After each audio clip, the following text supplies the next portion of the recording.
Good afternoon and welcome to Second Chance. Second Chance is a weekly talk show that examines a wide range of social issues and seeks to inspire physical, emotional, social, and spiritual healing, believing that God is a God of second chances, and through faith, all things are possible. Second Chance airs live each week from the beautiful campus of Oakwood University and features real people with real issues and offers real answers. And now, here's your host, Kenneth Anderson.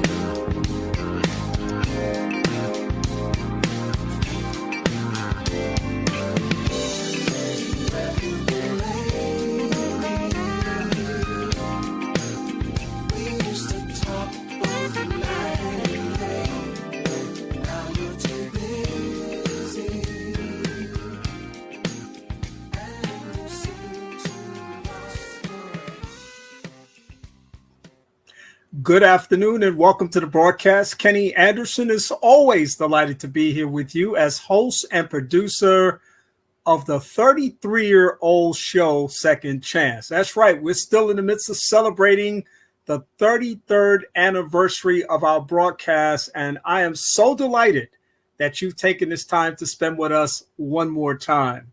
Now, for those that are listening this afternoon on 90.1 FM, which of course is the local radio station that you can always tune into this show as well as all of the other great programming, but also those who are listening this afternoon on the internet at WJOU.org, both here around the nation and around the world, and those who are going for the bonus cut, as we usually like to refer to it. That's the live stream on Facebook at Praise 90.1 FM as well as on YouTube at Praise 90.1 FM. I welcome each and every one of you to the broadcast this afternoon. And just like it all started 33 years ago, every week we expect to bring you the best in inspiration and information from a variety of different places and spaces. So I am delighted that you've chosen to spend this time with me this afternoon.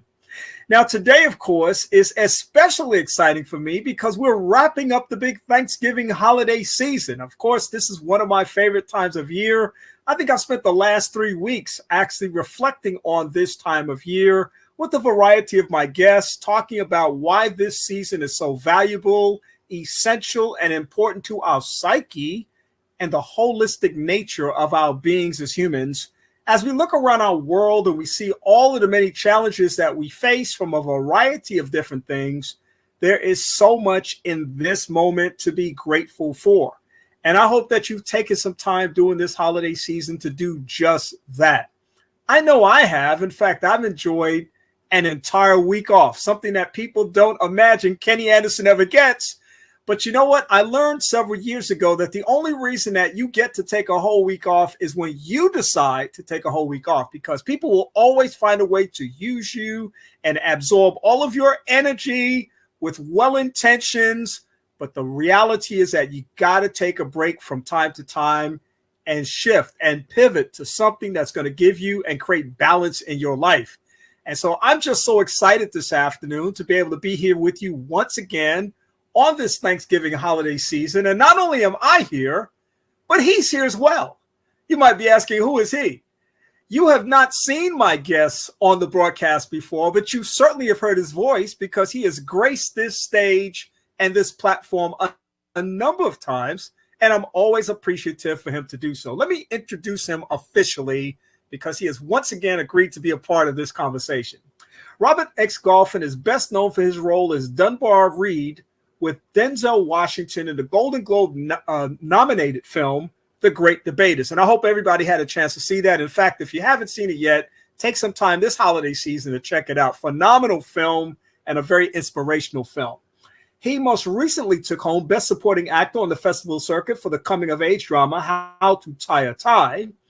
Other screen works include The Underground Kings and HBO's The Wire, one of my absolute favorite docudramas of all time.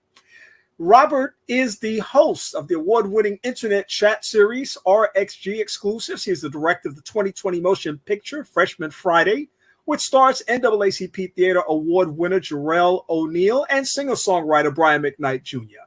Robert frequently collaborates with international recording artists Victor L. Brooks, my man, the second, and Julie McKnight, sis.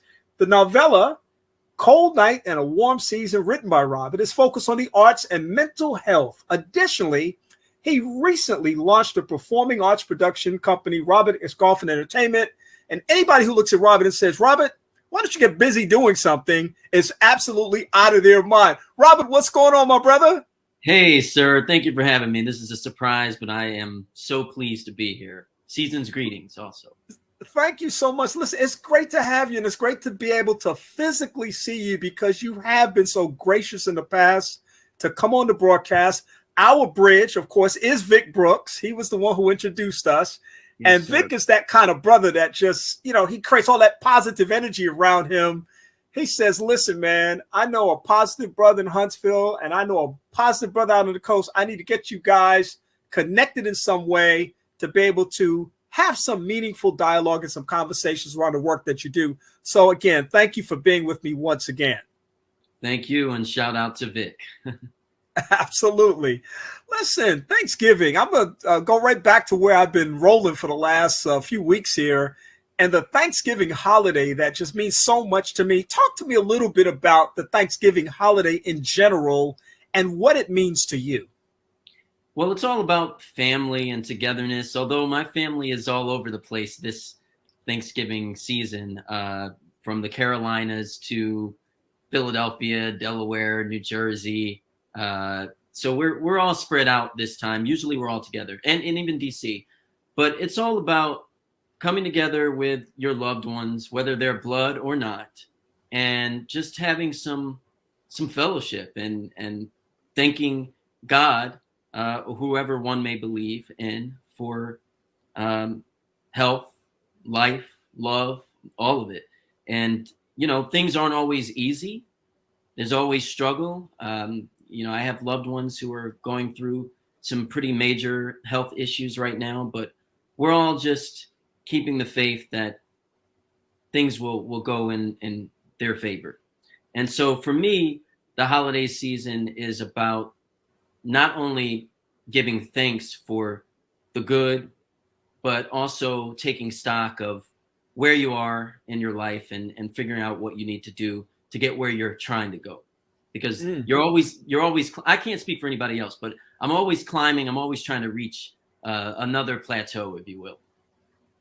Hey, listen, I believe that one of the most fundamental things that is worthy of our own self-examination is the notion of gratitude, and how gratitude has the capacity to enrich our lives in ways that other things cannot. In fact, it's often suggested that when we're going through a very challenging and difficult time, it's absolutely correct to be able to focus on that thing in a way that can perhaps help us. But when we extend ourselves in service to others, and when we express praise and thanksgiving and gratitude, there's something not just therapeutic about that, but there's something also biological and physiological about that helps cleanse us and purify us and make us more as a consequence of that. And simply just saying thank you can dispel so much of the darkness in our world today and really help people move away from the shadows. What are your thoughts about that?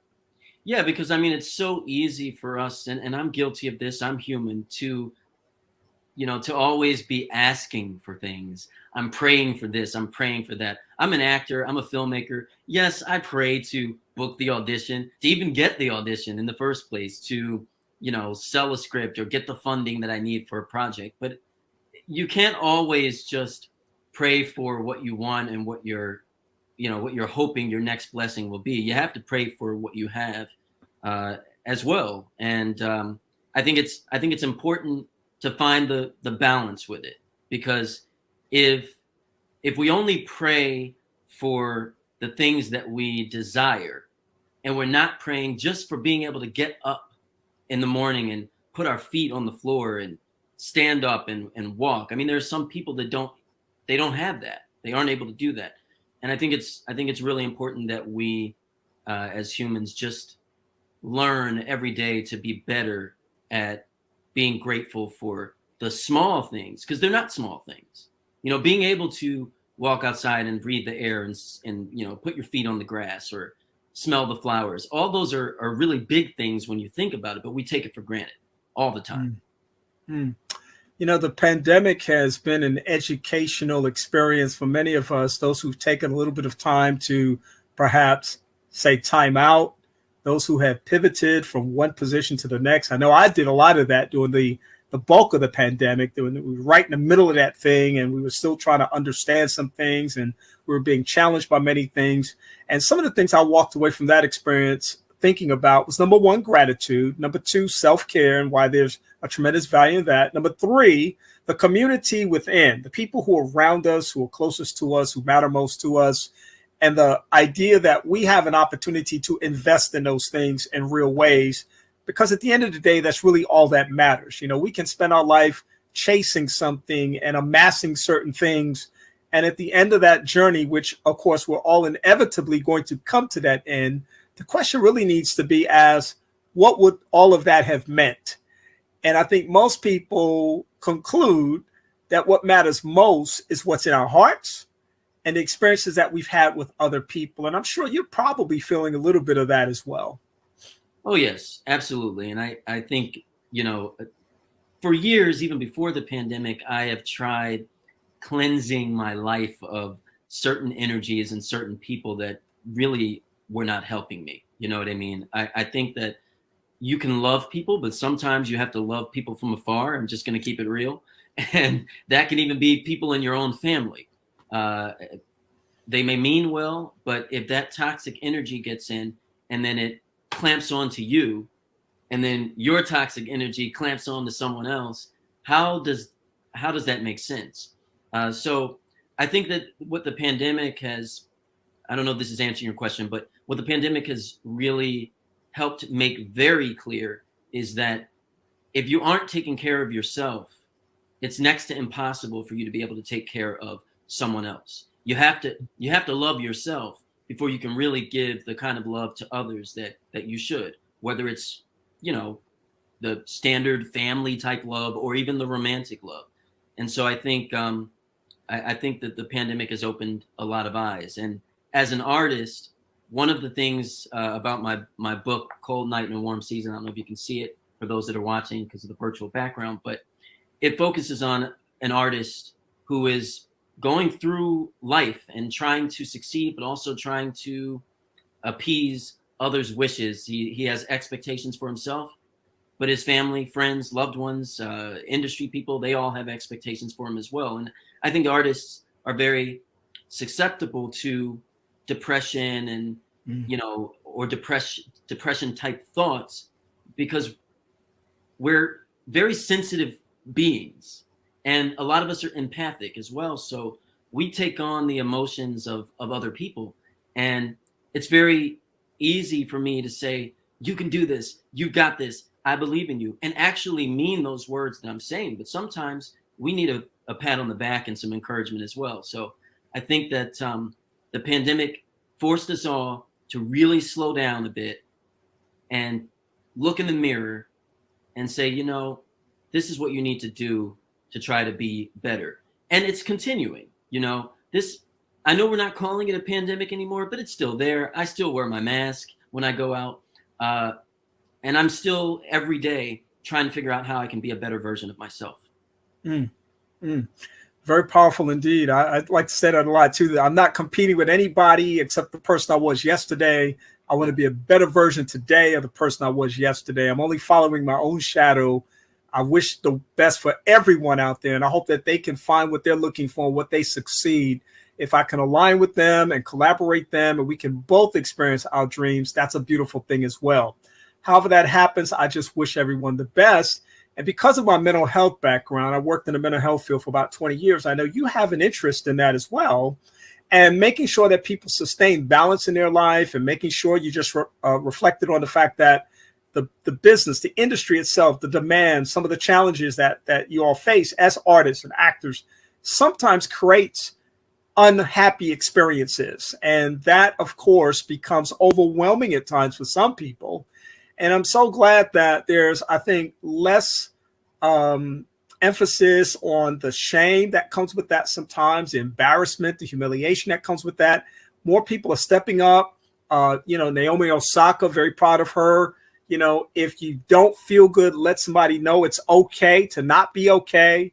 Seek the help that you need.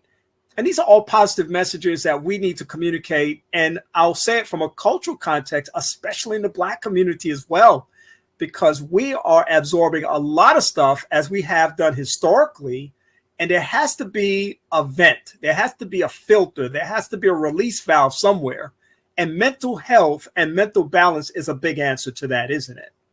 Oh, absolutely. I think, Black men are taught either by society or sometimes their own family, suck it up, right? Toughen up, have that thick skin. And yes, having thick skin is important, but it's okay to cry. It's okay to vent. It's okay to let it out.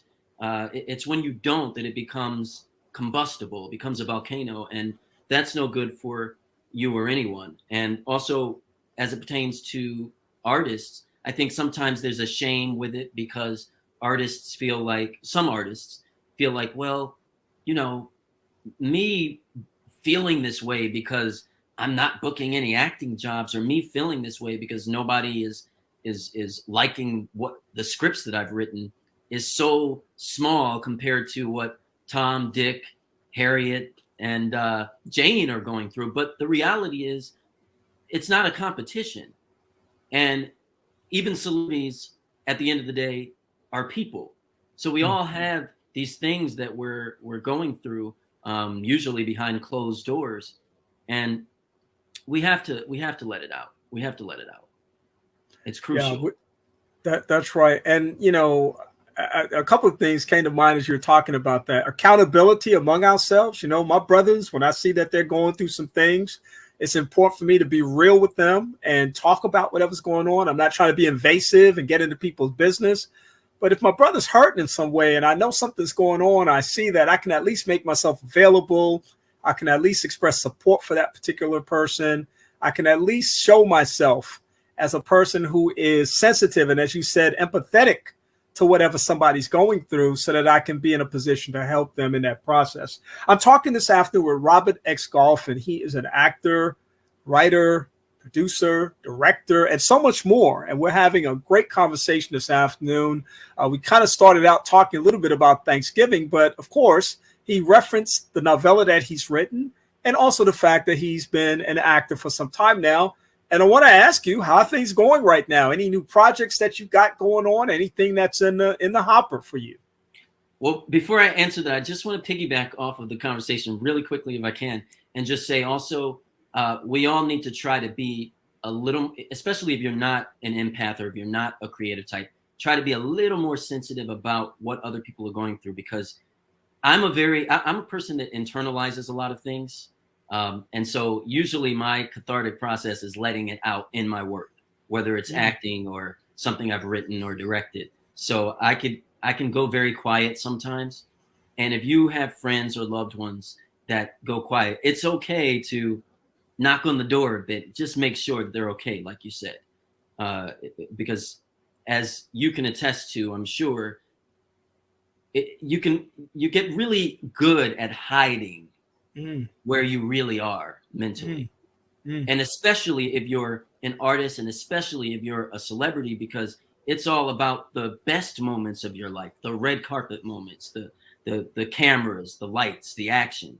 But what happens when all of that is done for the day? What happens when the world's quiet?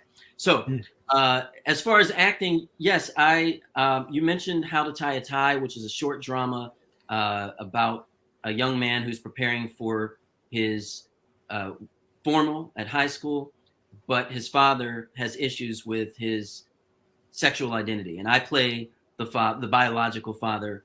It's a very tough role and a tough project, but it has a very hopeful ending, and it's written and directed by Shawn. We shot it in Pittsburgh and Wheeling, West Virginia last year, and it's been cleaning up on the festival circuit. It just won the first place at the Peachtree Village International Film Festival, which is an Oscar qualifying festival. So we'll see what happens with that. I recently shot a project called The Good of Man, which is based on a true story about these two men who are at a crossroads. One owns a store and the other one is a down on his luck guy who attempts to rob it, and I'm that guy. And that's directed by TJ Harper out of North Carolina. We shot it in Greenville earlier this year. And there's some other projects here and there that I've been acting in. And with my company, I'm in development on a few projects, and we're trying to find financing for a few things. And so I'm busy, not always the kind of busy I want to be, but I'm always finding a way to be creative. That's just innately who I am. Yeah, you've raised a lot of interesting dynamics. You oftentimes hear about the great joy and satisfaction that a lot of actors who started in the business as actors find once they go on the other side of the camera as directors or screenwriters, producers, etc.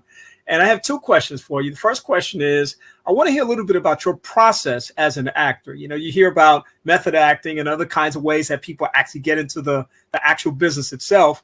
What is your process? And then talk to me a little bit about what it's like to be on the other side of the camera as the director.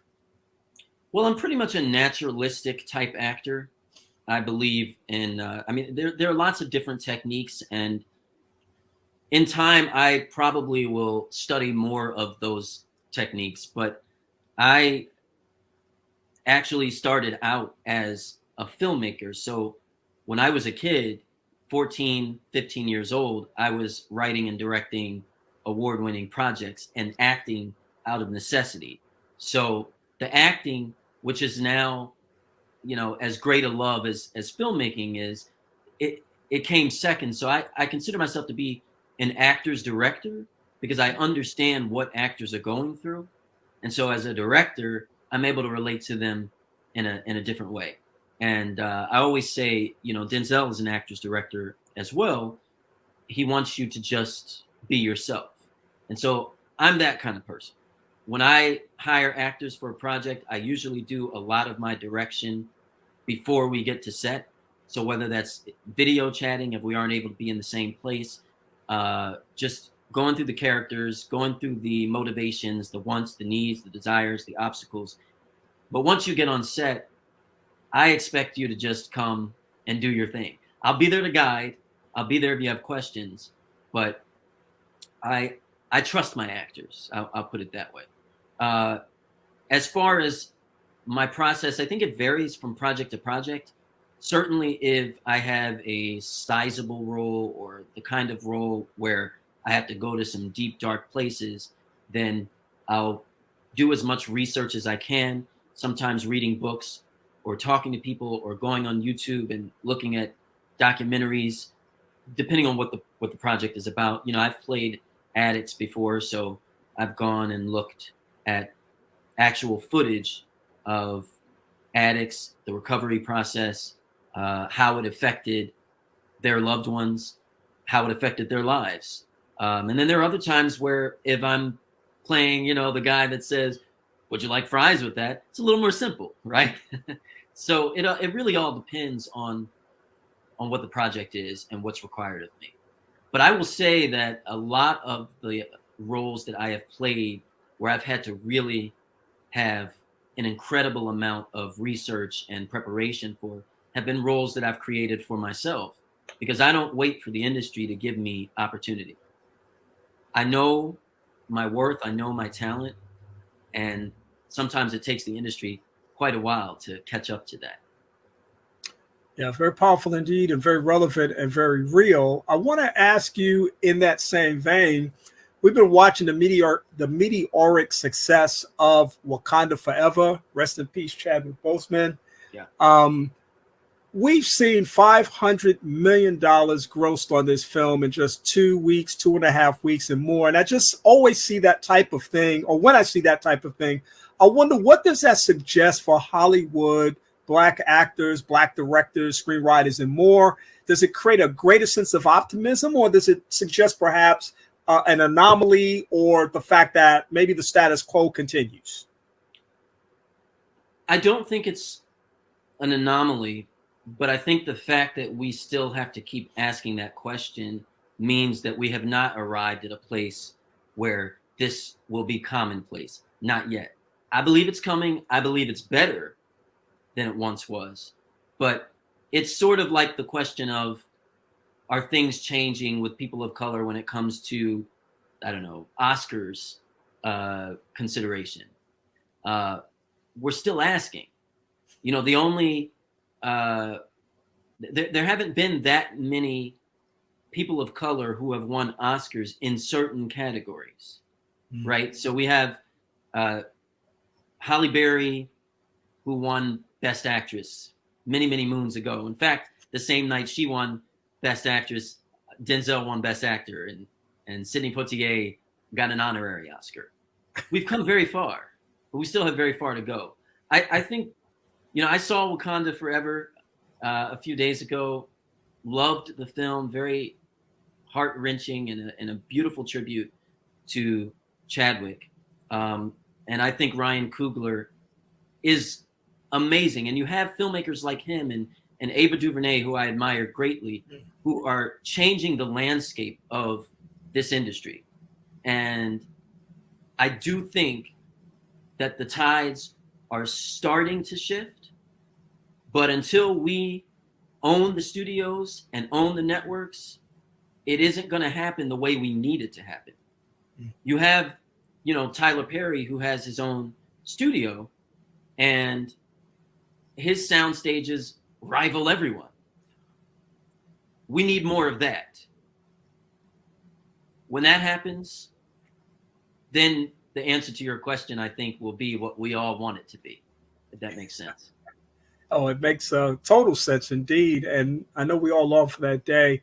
You know, I celebrate acting. I celebrate the gift, the craft of acting. I celebrate Black actors who get into this space, especially understanding some of the many challenges that are faced as a consequence of that, and persevere. I love what you said a moment ago about not waiting for somebody to create something for you because you know your worth and your value.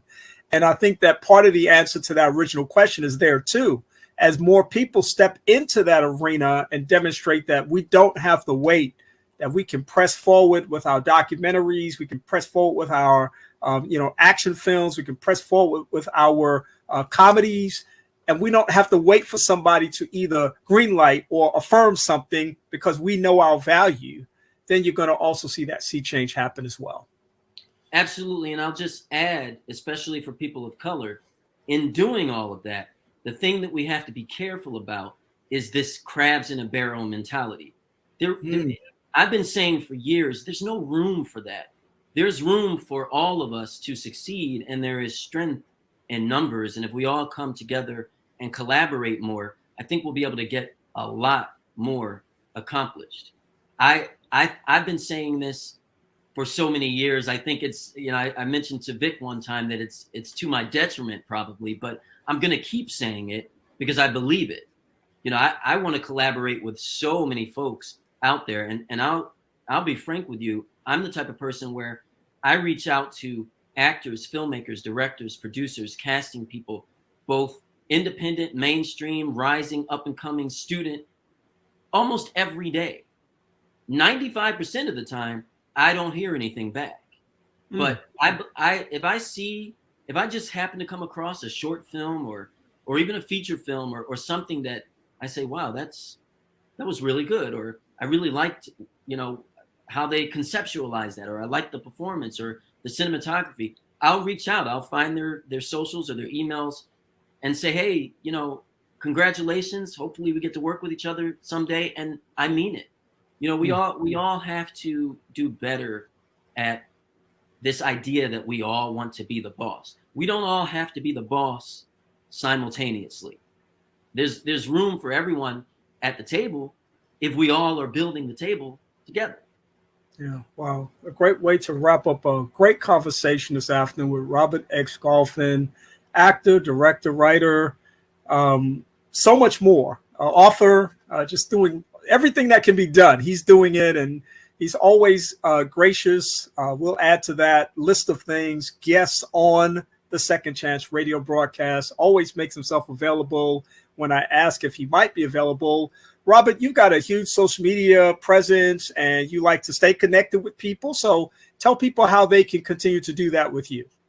Well, you can always visit my website, robertxgolphin.com. And I'm on social media, Instagram, Facebook, at Robert X Golphin, and some other platforms that I won't mention. But you can find me. Just Google my name and you'll find me. And I want to say to you, thank you so much for having me on the program, and enjoy all of your Turkey Day leftovers. I'm going to stretch this one out as long as I can. Robert, thank you so much for being with us today. I look forward to our next conversation. All righty, sir. Thank you. All right. Robert X Golphin, folks, always a pleasure and delight to be able to talk to that young brother. I tell you, he is an amazing person. If you don't know about him, you need to know about him. And I strongly encourage that you check him out at robertxgolphin.com. You can check him out on social media.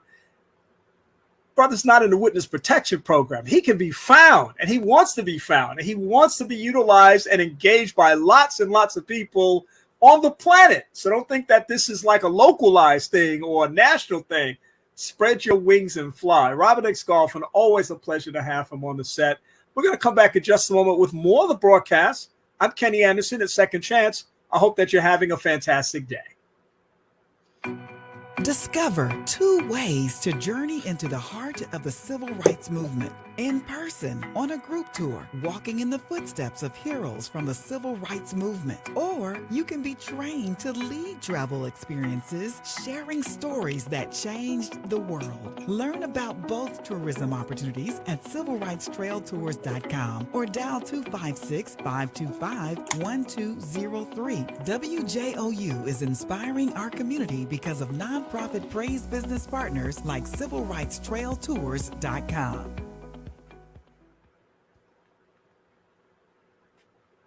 You're listening to Second Chance with Kenny Anderson.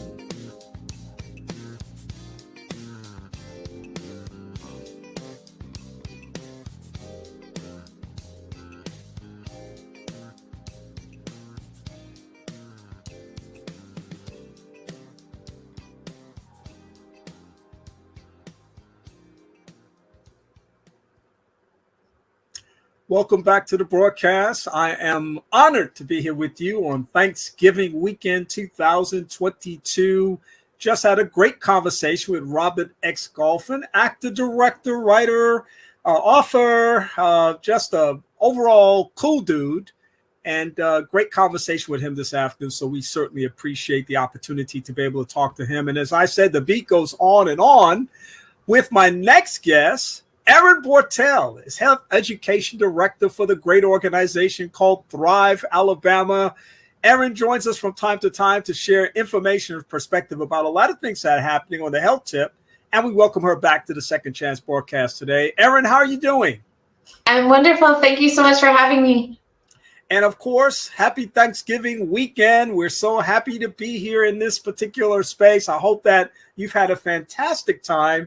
And we look forward to hearing a lot from you today about something that's coming up, and it's pretty big this week. It's right around the corner. We're very excited that it's almost here. The team at Thrive Alabama has been working for months to pull off our next large-scale community event in honor of World AIDS Day, which is Thursday, December the 1st. This is the second year in a row that we've organized a community art project in observance of World AIDS Day. So it's bigger, better, badder than ever. We're at Low Mill this year from 12 p.m. to 8 p.m. with a little bit of a social gathering starting at 6. And we're just really excited to share artistic work from children all the way through seniors. Experienced, non-experienced students in schools and high schools and college campuses and community members across Madison County and North Alabama. So they have a moment to reflect in our visibility gallery. You know, World AIDS Day is such a significant time in our lives to be able to just stop for a moment and reflect and remember and perhaps even empower ourselves to continue the fight that began in 1981. And when you think about that, Erin, I just said the date, 1981. We're 40 plus years, we're 4 decades into this epidemic that became a pandemic. and has literally impacted people in every part of this world. Long before we had a COVID pandemic, we had HIV as the virus that causes AIDS. And then, of course, what many people feared at that time and felt like, you know, there was something happening that was definitely going to change the world. And it did 4 decades in. World AIDS Day has a tremendous amount of significance because not only are we still in the battle, but from the local perspective, and we'll talk about Alabama today, but from the local perspective, meaning that wherever you're listening today, whatever state you're listening to in the nation, but anywhere around the world that you're listening to, there's probably something in this conversation for you in terms of increasing your awareness and your activism in this process. I know you would agree with me on that. No, absolutely. There's so many things that you just said that are sparking, you know, in my head right now. First, let me comment. World AIDS Day was the first ever international health observance. So talk about a disease that brings people together in unique ways and created a political will and a social will to respond. So this year marks the 41st anniversary of World AIDS Day. And at least here in the United States, we're living with just over 1 million people who are living in the country with HIV or AIDS. And there's approximately 38,000 new HIV infections every single year in the United States. So you can see that we still have a lot of work to do. But I'm grateful for the Thrive Alabamas of the world and healthcare systems collectively, but it's the grassroots work in the world of public health and HIV and AIDS that has helped so much bend the curve and really take us from a trajectory of people dying on a daily basis in horrible and stigmatizing ways to where we are now, where people who are living with HIV can live long, healthy, and happy lives because of the treatments that are available to them. So we've definitely come quite a ways in 40 years, and I'm grateful to be here as part of that journey. Listen, you mentioned, I guess we're both just going to keep passing the buck here. As you mentioned something, I'll think of something. As I mentioned something, you'll think of something. But Thrive Alabama, you said thank you to the Thrive Alabamas of this world. And in this moment, I just simply want to shout out the Thrive Alabamas of this world. You have been our torchbearers, the local effort here, but those Thrive Alabamas around the world, and they're out there. Sometimes they're represented by small organizations, represented by just a few voices within that organization. Sometimes they're a little larger than that. But these are the people who've been the vanguard for so many years. They have stood on that wall. They have been in the trenches. They have pressed forward time and time again, allying the troops, identifying stakeholders, collaborating and working together to suppress this tremendous disease. And so much success has come as a consequence of that investment and that commitment. And we do have a long way to go. But I also like in this moment to celebrate the success because of the Thrive Alabamas of this world who have been on the front line for so long. I salute you this afternoon. Thank you so much. And again, I'm inspired by you. So do you want to know what we're doing right?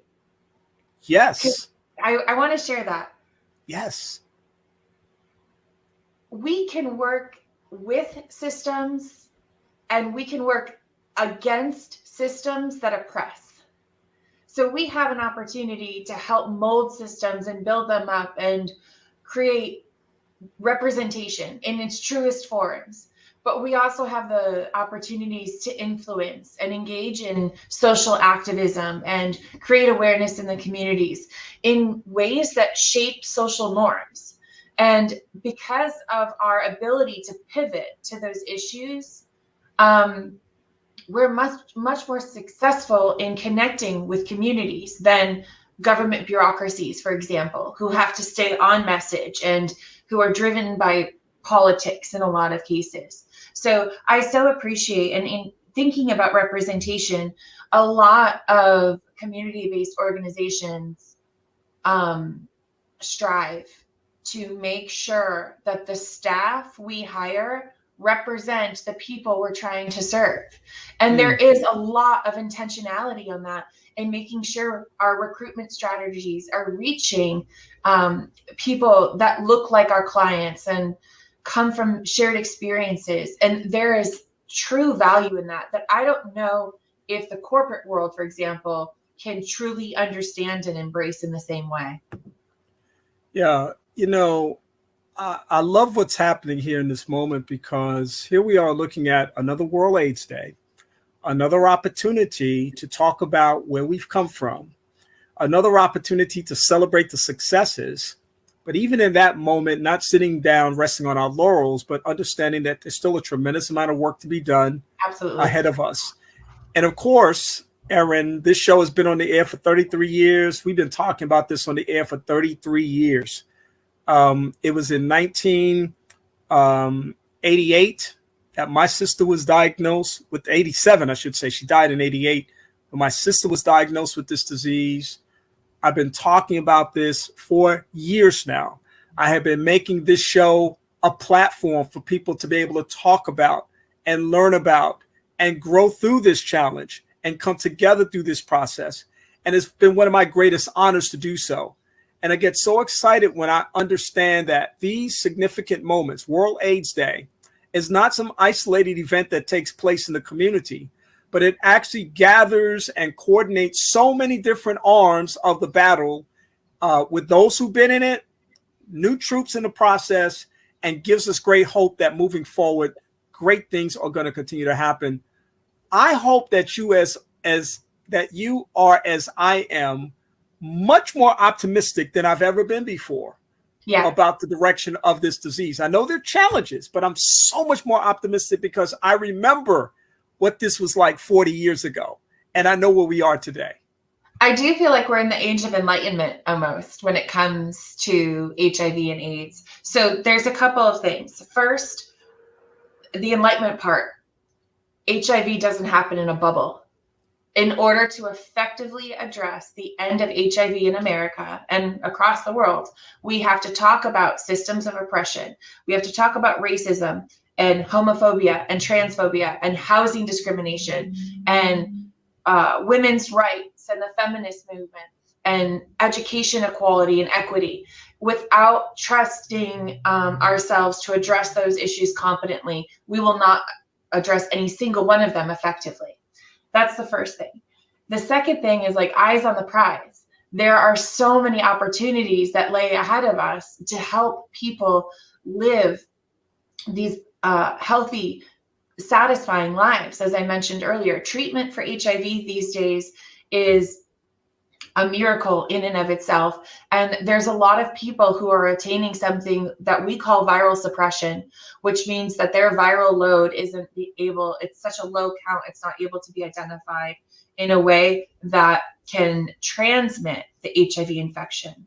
So if we can help people who are HIV positive become undetectable, their HIV virus becomes untransmittable. It's the U=U platform.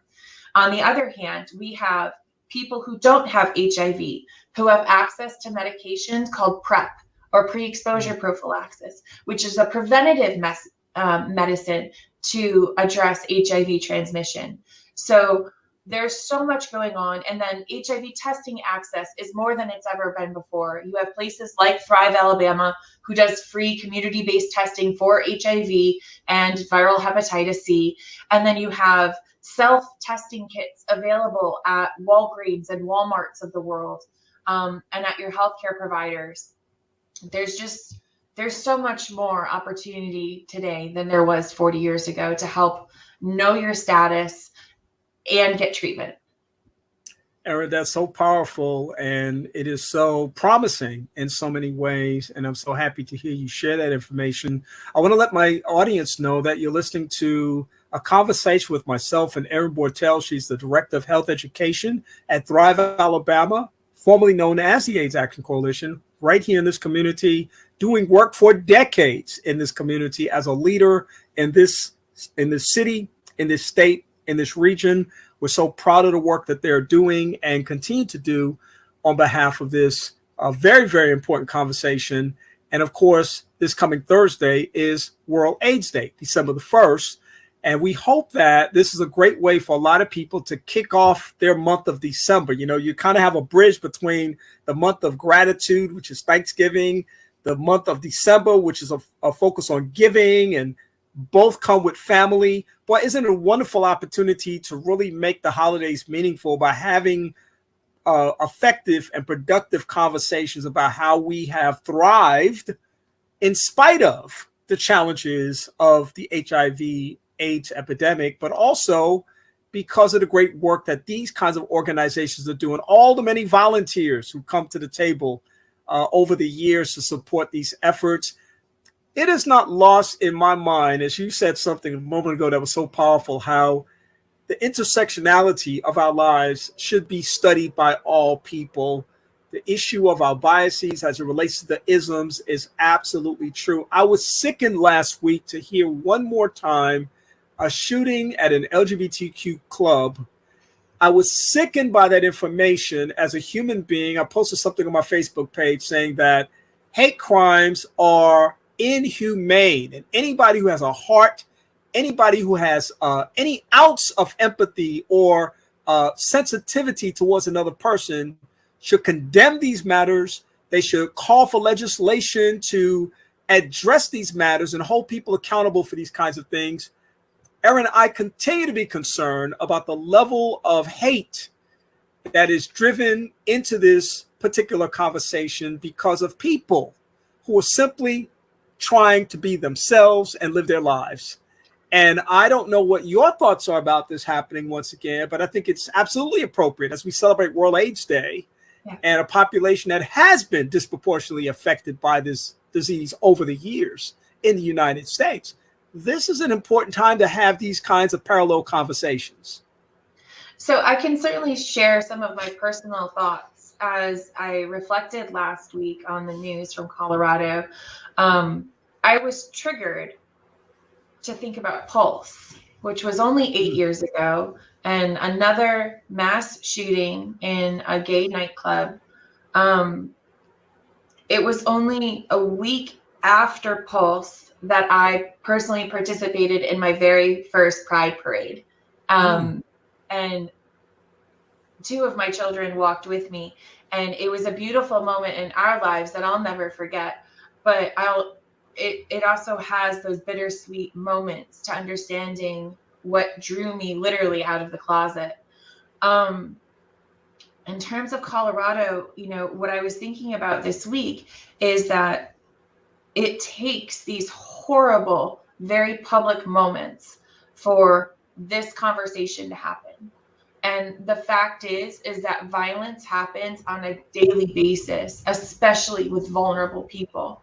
So just like we were talking about HIV and AIDS and all of those intersections of how folks are impacted so significantly by the isms, as you said, you know, violence, particularly among the LGBT community, comes in all shapes and forms. So it could be hateful things that are posted on social media. It could be kids being bullied in school. It could be trans people being misgendered or invalidated or losing access to healthcare. There's so many components of this. Interpersonal violence increasing among LGBT people, especially in their domestic partnerships or other personal relationships, and especially among trans people, and especially among trans women of color. So once you start peeling those layers back, you see how deeply this really permeates through our society. And to people listening out there, just hug your loved ones and check on them right now, because it is definitely a difficult time to see this playing out in public again. Yeah, and I would just simply call on the community of, and when I say community believers, be careful about what I'm about to say, folks. When I say community believers, I'm talking about those who believe in the humanity of other people, period. If you believe that people have a right to be in the spaces that they are in, without any threat to their lives simply because of who they are. And just think about the litany of people over the history of our nation and our world who have been attacked because of their identified place in life. This is very deeply disturbing to me. And I will say, because a lot of people know this about me, I'm a person of faith who chooses to call myself a Christian. I don't wear my Christianity on my sleeve. I don't wear it on my chest. In fact, today I have Oakwood Alumni College. But I don't wear it outside. What I wear it is in my heart. And that means I see people as people, period. I don't categorize people. I don't label people. I don't cast aspersions on people. People are people wherever they are.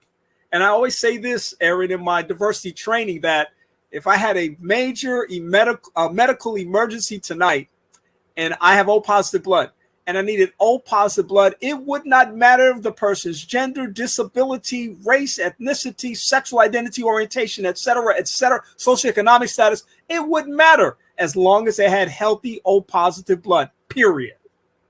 Now, if that's not an equalizer in people's lives, then nothing will be. And I choose to love over hate, regardless of who people are. And I wish more people would understand it as well. I'm sickened by these stories. I'm just sickened by them. And we got to do better than what we've done up to now. But World AIDS Day is December the 1st.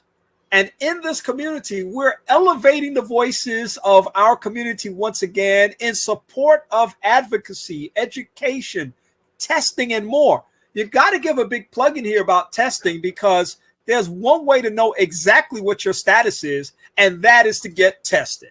Erin. Absolutely. So thank you, Kenny.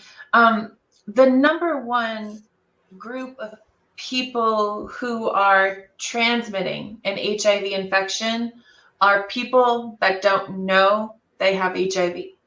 It's just that simple. The number one group. So the more people that we can engage in HIV testing services so that they can learn their status, and then we can help teach risk reduction techniques or skills so that they can reduce their risks of transmitting that HIV infection, will definitely do better at addressing this epidemic. HIV testing is easy. It is easy. You don't have to go to a doctor if you don't want one or if you don't have one. Thrive Alabama offers HIV testing to anyone for free in our office location on University Square. And it's grants that help pay for that service. So it doesn't cost you any money, and it's very easy. The testing that we do in our office is it's a rapid test. So that means you walk away with a test result. Our test for HIV, once you run the test, it takes 60 seconds to give you a result. So you're not waiting days or hours even for your test results anymore. So that's really great. The beauty of our testing is we can also bring it out into the community. So you'll see us at church fairs and health events. We have a 33-foot RV that we call the Thrive Mobile. That's like a rolling doctor's office. And we can literally bring that anywhere as long as it's a flat surface. And we can park and we can deliver HIV testing from the Thrive Mobile. It's a great resource to help us address access issues, especially in rural communities or neighborhoods that don't have access to doctors. Of course, Thrive also offers a full, primary health care now because we're a federally qualified health center. So if you're needing a primary care doctor, we're able to, receive, and you just would get that information by calling our main number, which is 256-536-4700. Yeah, I just love the comprehensive nature of what Thrive represents to our community, to individuals who we know are challenged by medical needs and medical dilemmas. We hear all the time about people who are burdened by the fact that they have a condition and are unable to get medical insurance, or they don't have a primary caregiver. We're hearing all the time about how this becomes generational sometimes, and that over generations, there may be some real health challenges that people face simply because they don't have access to healthcare. And Thrive, of course, has addressed this in a very effective way.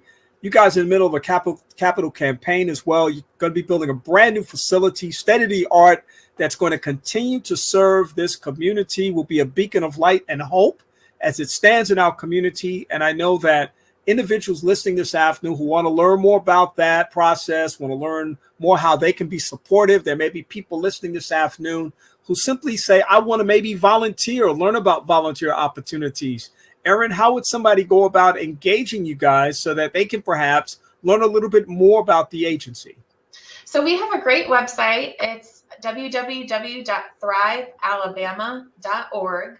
I shared our phone number just a moment ago. We also have a really active Facebook page. So if you're on Facebook, just search for Thrive Alabama and look for the business listing.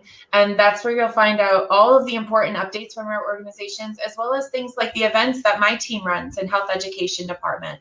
So upcoming notices about World AIDS Day, how to get involved in these types of projects.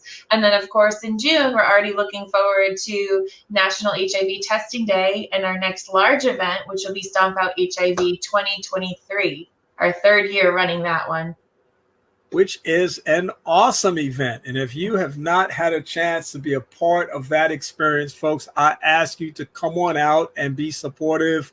I've been supportive in the past. I'll continue to be supportive in the future. And I invite you to come on out and do so as well. You know, one of the things about these kinds of conversations too, Erin, is that a lot of times people will hear these conversations like, that's not my problem. That's not my issue. That's not something I need to be concerned about. And the reality and the truth is that it's a family member, it's a friend, it's somebody that you probably know who is experiencing these same kind of challenges as well. And it's important for you to learn as much as you can, because you never know when you'll be called upon in order to be able to provide such information for people. Let's make sure people once again know about this awesome World AIDS Day event that's coming up. We want to see hundreds and hundreds and hundreds of people descending on the location throughout the day. You don't have to come for the whole day, but you can come at portions of the day. Erin, where are they going and what can they expect? So the World AIDS Day Visibility Gallery is being held at Low Mill Arts and Entertainment, which is at 2211 Seminole Drive in Huntsville.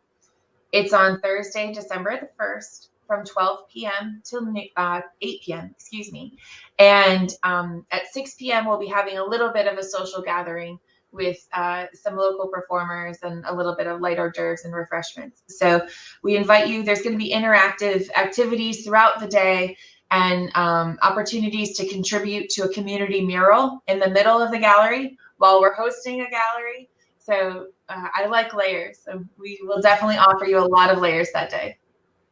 And HIV testing? We are not doing testing on site this year, but we will have HIV self-tests available to folks that are interested. That is awesome. I think anytime a person can stand in the gap with regards to knowing what your status is, it's a good day. And Thrive Alabama is here to help you know all of these amazing events and activities that are designed for the community and to elevate our awareness and our knowledge are designed for you. And we hope that you'll definitely and truly take advantage of them. Erin Bortel is the Director of Health Education at Thrive Alabama. Always a pleasure to talk to her. We're working on some projects behind the scenes as well, and we'll continue to move that needle forward as we work together to build an awesome community. Erin, thank you so much for the time that you provided for us today. Thank you for having me, Kenny. It's always a pleasure. All right. Have a great day. You too. Erin Bortel, the Director of Health Education for Thrive Alabama, joining me this afternoon for a very open and broad conversation and wide-ranging conversation about World AIDS Day 2022, taking place on this coming Thursday, December the 1st. We hope that you all come out and be a part of it at Low Mill from 12 to 8. There'll be all kinds of activities and experiences. There'll be social engagement opportunities. There'll be education and information opportunities. There'll be activity-based things going on. We hope that you'll come out and be a part of it. It's all free of charge, and it's all about getting informed and inspired to know your status and to know how you're going to make a contribution to this initiative.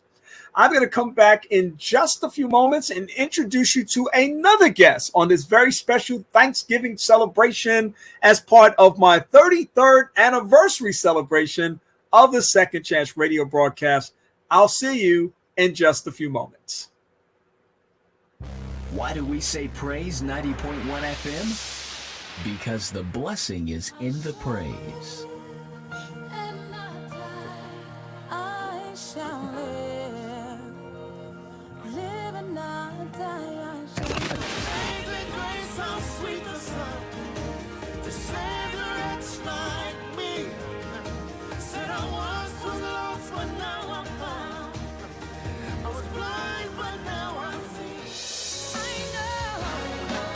Filling your day with songs of praise. Praise 90.1 FM.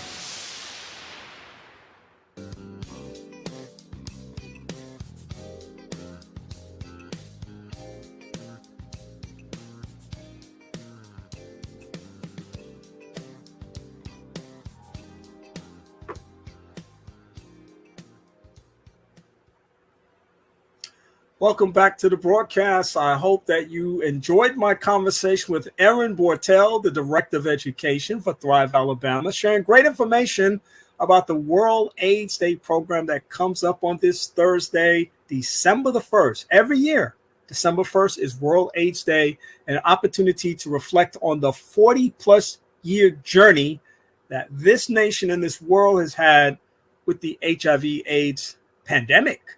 And of course, there's still opportunities to get engaged, to get educated, to get informed, to get tested. Although testing will not take place on site, there'll be some self-testing, but we always have National HIV Education Day or Testing Day. We have National Black HIV/AIDS Testing Day as well, because we know that this is something that challenges communities of color in ways that a lot of people really need to wake up and pay attention to. AIDS is still a part of our lexicon. There are still people who are being diagnosed with HIV every year. It is a treatable disease now, but people still need to understand the facts. They need to understand all of the information that's being shared about this particular experience. You know, every time we have a new opportunity to talk with one of my guests, we make those opportunities possible. And I want to introduce someone to you right now who's on the broadcast. I see you out there, bro.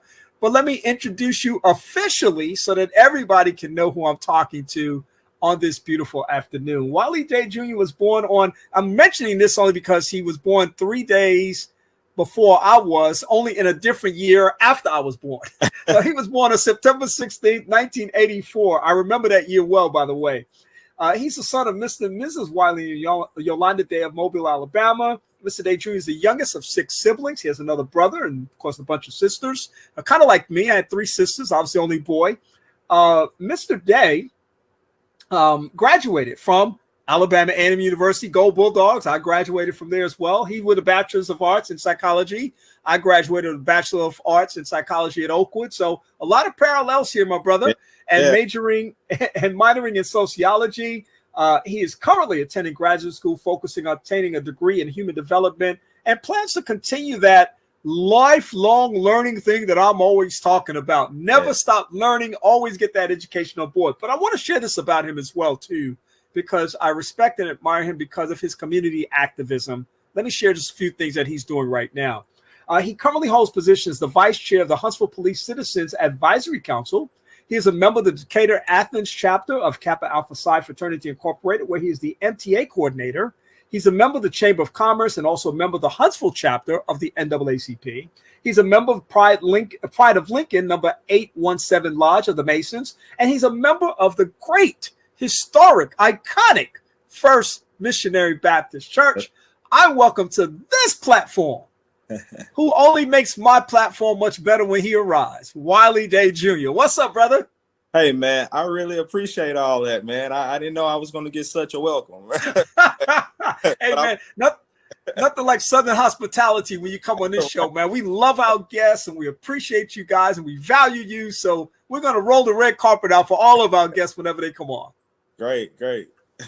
Hey, listen, man, I've been talking with most of my guests over the last few weeks just about the Thanksgiving holiday and gratitude. And I know you're going to talk about your specific testimony in just a few moments, but I just want to, before we get there, just stop for a moment on the point of Thanksgiving and gratitude and what that whole thing means to you. And as we have another time to come together as family and friends and community, talk a little bit generally about Thanksgiving 2022 for you. Man, Thanksgiving 2022 for me, Kenny, it means all of what you just said. This year, what I said that I was going to do is dedicate myself to true familyism. And what I mean by that, and that may be my own word, but what I mean by that is really getting to enjoy family. I know we spend a lot of time trying to do a lot of materialistic things, but I want to be very personal this year, not just with Thanksgiving, but with the Christmas holiday as well. I want to be very personal this year about family. We only get one, no matter how much, we like or dislike, or in one moment we're a little at odds or whatever, we only get one of each, whether that's a mom, a dad, a sibling, or whatever. So I want to take this year to just really be very personal about the holidays. We could spend a whole 30 minutes talking about that because it is so important. I mean, what you hit on just now, I think so many people experience and have experienced, as I shared with one of my last guests, just kind of transitioning out of the core of the pandemic when we were separated, right, shut down, just turned things upside down. And people really had to ask themselves, what really matters? What's really important? And that was a big outcome for a lot of people from experiencing the pandemic. Right. You're so right about that. I mean, I know it affected our home, pretty heavily. My mom, she has some underlying diseases, and, those things kind of, we wasn't able to really be around her. And in it, man, I mean, that in itself, was like, okay, you know what, we need to do a little bit better about family. So it was a reality check. I think that, God didn't make it happen, but I think he allowed that to happen so that we could, for several reasons, but one main reason is because I think he needed to put the family back at the forefront and still show people that he was God, So, I know our household learned our lesson, definitely. So we're about family over here, man. Yeah. Well, family, fellowship, food. Those are like the three F's, the three core F's of the Thanksgiving season. And I just want to get something clear too now. It's sweet potato pie, right? Yeah, sweet potato. Not pumpkin pie. No, it's sweet potato. It's sweet potato. All right. I gotta see gotta take your card from you, brother. I just gotta check it out. It's sweet potato. It's sweet potato pie over here. All right, good. We're in the same place. All right, good. Hey, listen, on a more serious note, though, and some of you guys know that, my interest in presentation as it relates to clothing and dress and dressing for success is a very important staple of my life. And of course, one of the reasons that I always look so tight when I got my ties on is because of this brother right here who always makes sure that he keeps my wardrobe well stocked. And I appreciate that. So from time to time, we see each other and we have a chance to talk about different things that are going on in our lives. And on one of those recent occasions, this brother shared a testimony with me that literally blew me out of my seat. Now, his personal testimony blew him out of a situation too. And I want to just take a moment to give him an opportunity to share with you about an incredible testimony that he has. And another reason why I'm sure gratitude means so much to him. Wiley, I'm just going to let you tell your story. Oh man, well, I got my Kleenex over here just in case I need it, but it always touches me to share the story for several reasons. One reason, Kenny, is because first of all, I am a Christian. I do believe in God, and I think that, and I believe that God takes us through trials and tribulations for reasons. And after going through what I'm gonna tell you about is I realized that God had to use somebody with such a big mouth. I think he knew that I think he knew that I was going to still tell people that God is still a healer, he's still a savior, still all of these things. So he had to use me. So I think that's why. No, I know that's why. But Kenny, on March 23rd, 2017, I nearly lost my life to charging my device in the bed. I don't really know exactly what caused it. I don't really know what happened because I was asleep. What I do know is that I was awakened by a jolt that jolted me out of bed. And I tell people that it was the experience was probably one of the most darkest demonic. I mean, I to this day I can't put it in place. Experiences that I've ever had. Now I wouldn't wish it, man. I wouldn't wish this upon my worst enemy. But what that particular morning I felt was, I did not feel the electrocution. I had on a dog tag, and the dog tag, I believe the conductor became the conductor for the electricity from the device. And it hopped on my necklace, however, and again, it just became the conductor. So all I felt was a real tightening, just around my neck. I can't really explain it. And as I realized, that something was going on, my eyesight started, went black and white, and it started fading. It was becoming tunnel vision. And I was like, oh my God, is this how you die? Like, that's all I could think about was, oh my God, I'm about to die. Like, is this how you die? I didn't feel any pain. Any of that. At that moment, all I could remember is just my vision starting to tunnel in black and white. And then I started hearing like what sounded like my blood, in my body. I began to hear my heart beat. It was really loud, as if it was just in my ear. It was very loud. And then I could hear the buzzing, the electricity sound going, just, and I was like, oh my God, like, what is happening? So in that moment, and this is the silver lining for me, in that moment, this is how I know that there is a higher being. I was asked in that moment if I was ready to go. I could not explain to you. I can't even put in words the voice. It was the most silkiest, beautiful, sound you could ever hear. I can't even explain. I've tried it 100 times, and it was beautiful sound that you could ever hear. And it asked me if I was ready to go. And I remember saying, no, Jesus, no. I remember saying that. And as I said that, it just seemed like it all released. My vision started coming back. It went from the black and white to the color. I could then, kind of hear everything, bagging down just a little bit, getting a little bit more quieter. And then I remember at the time my niece was on the other wing of the home. She had come over and she had been calling my name. And I finally that came to, and I heard her say, oh my God, go look at your neck. I went into the restroom, and that's when I saw, my neck I can't even explain it, man. It was just all torn up. I had 3rd-degree burns. It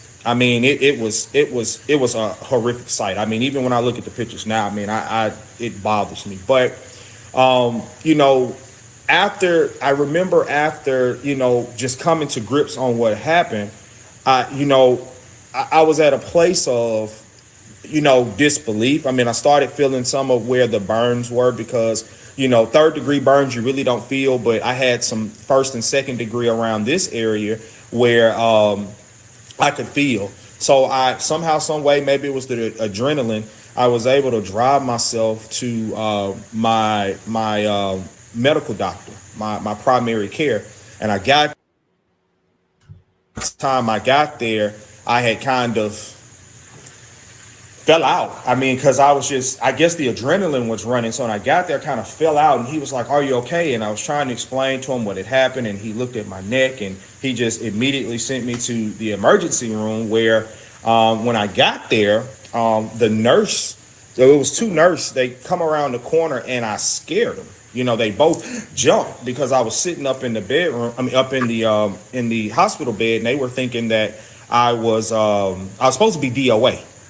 That's what they had believed. I guess that was the information that they have gotten, and I kind of startled them, and they came over and was like, "Oh my God, we don't mean to scare you, but you know, our notes were saying that you were dead on arrival," and I was like, "Oh no, I'm very well here. I mean, you know, I'm hurting a little bit, but I'm here." But they went on to tell me that, you know, I had taken about 112 volts to the neck, and that there was a gentleman that had just, I think that morning as well, or maybe the night before, had he had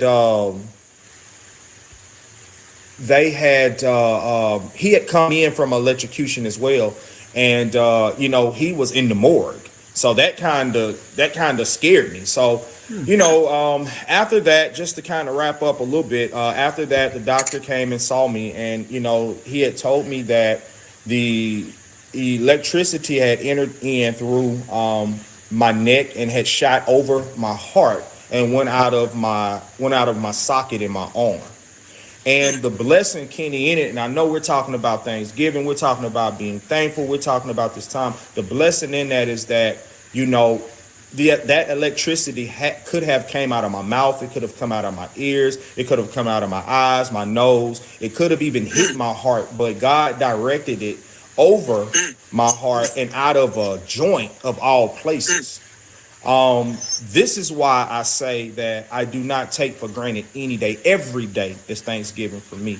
And I go out and I tell people the goodness of God. I tell them about what had happened to me. I tell them about how he delivered me. I tell them how I am a live wire for him at this point. And there is nothing that no one can tell me that there is no higher being. There is no God, because I know that's who saved me. And you know, I just like to use every opportunity that I have to try to tell people with my experience that even if you go back and if you read my story, that that's still there on Google. Even if you Google my name, Wiley Day Jr. in Huntsville, it'll say Huntsville man lucky to be alive. If you read down that paragraph, it will say that I was saying O-H Jesus, but I was saying no Jesus, referring to I wasn't ready to go because of the voice that I heard. So, you know, now, Kenny, what I do, and I might be getting a little ahead of you, but what I do, I tell people, I've had friends that had people that passed away. I've had family members that passed away. I let people know that they know when their time is. I let them know. They know because God asked you. No matter what state it was, no matter how fast it seemed to us, no matter how young they are, because you have to remember that God creates us. He is the creator of us. So we may not understand an infant that may have passed away, why that infant was gone, but you have to understand God created that spirit. So he can communicate to that spirit. We may not be able to yet, but he can. And sometimes, you know, when we asking that question about, you know, infancy, why infants pass, sometimes that purpose was for you, you know, it's for that person, not necessarily that infant. So, I mean, there's so many things that I try to do now and talk with people to give them comfort, to let them know that if they do have a loved one that has passed on, is that God did ask them. And I promise you, they answered in the affirmative if they're no longer here. So I mean, I'll stop there because I can preach on that one, brother. But I just wanted to share that with you. But yeah, I'm about ready to let you take your text and do what you got to do, man. There ain't nothing wrong with that, because you're absolutely telling the truth in so many ways. And I want to emphasize something that you mentioned a moment ago. you said to me when you first shared this with me, that this experience took you deeper into your spirituality and into a deeper well and personal relationship with God. Talk just a little bit more about that for yourself. So, I mean, you know, I've always, as I said before, I've always been in the church. My parents made sure that I was there every Sunday. But here's the thing, Kenny, we all have to have our own personal relationship with our Lord and Savior. You know, it's okay that our parents force us to church because that puts the custom in us to do it, right? That gives us the, you raise up a child in which they should go. So they send you to church, they push you to church, but it's still up to you to have an opportunity for you to have a relationship, your own relationship. So I've always had a relationship with God. I had more of a voicemail relationship with God. I would pray, kind of like leaving a voicemail on his answer machine, like, hey, yo, God, get back with me. But now it's a conversation. And, you know, I'm able to understand him and understand that he understands me. So with that happening to me, God showed up. I mean, if I had believed that he had never shown up before, he showed up that day. And that mattered to me. And that put me on a whole nother level when it came to asking for even small things from God, you know. So my relationship with him now it's more personal. I can talk to him any and everywhere. I don't have to fall on my knees and do this scripted prayer. Sometimes it's like, hey, God, it's me again. It's your boy.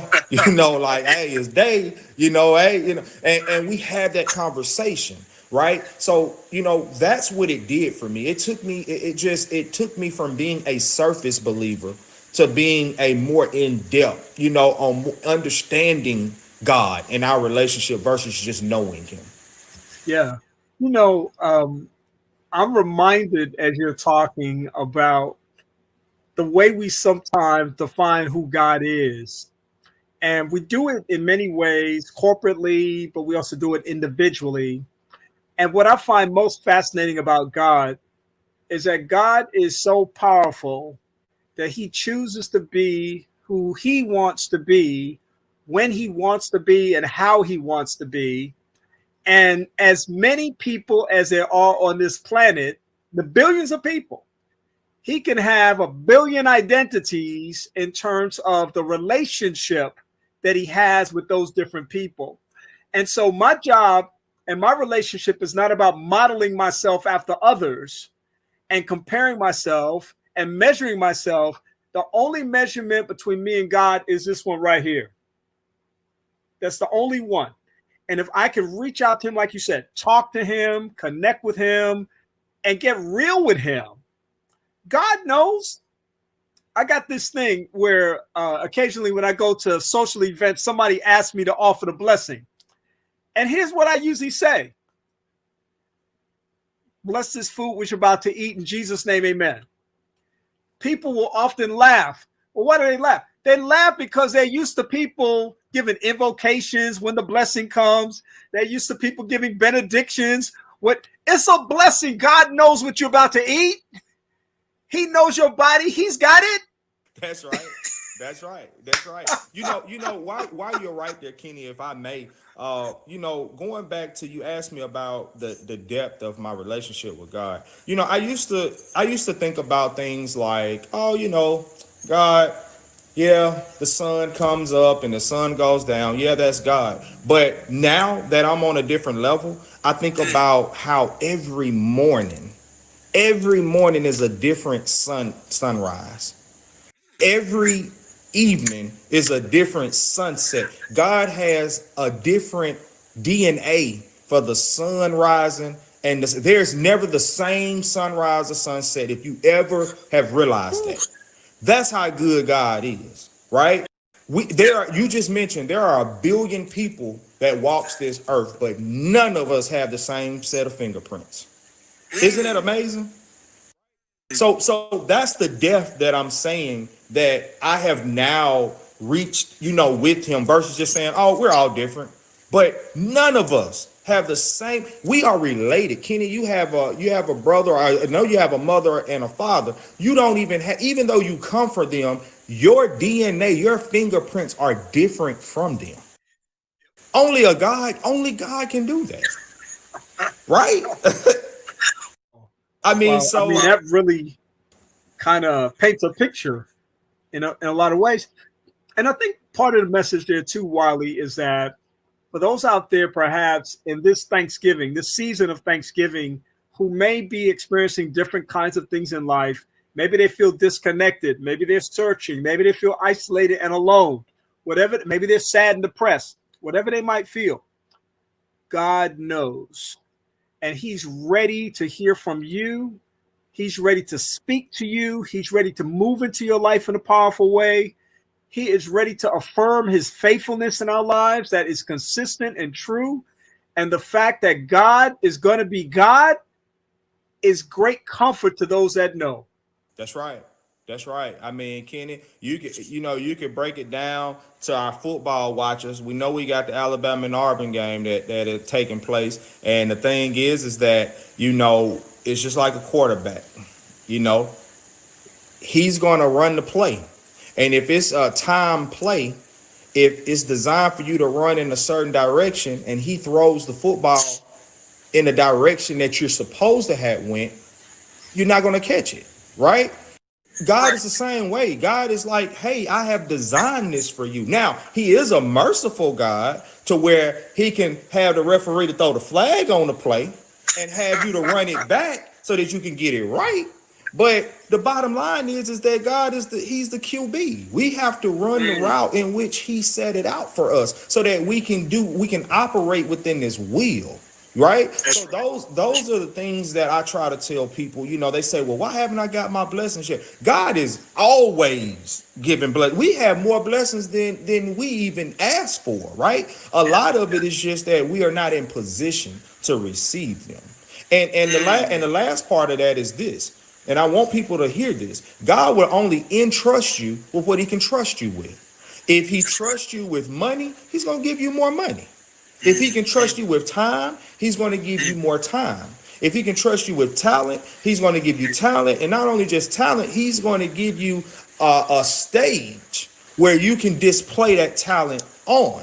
So God can only trust you with what he can trust you with. That's the bottom line. That's right.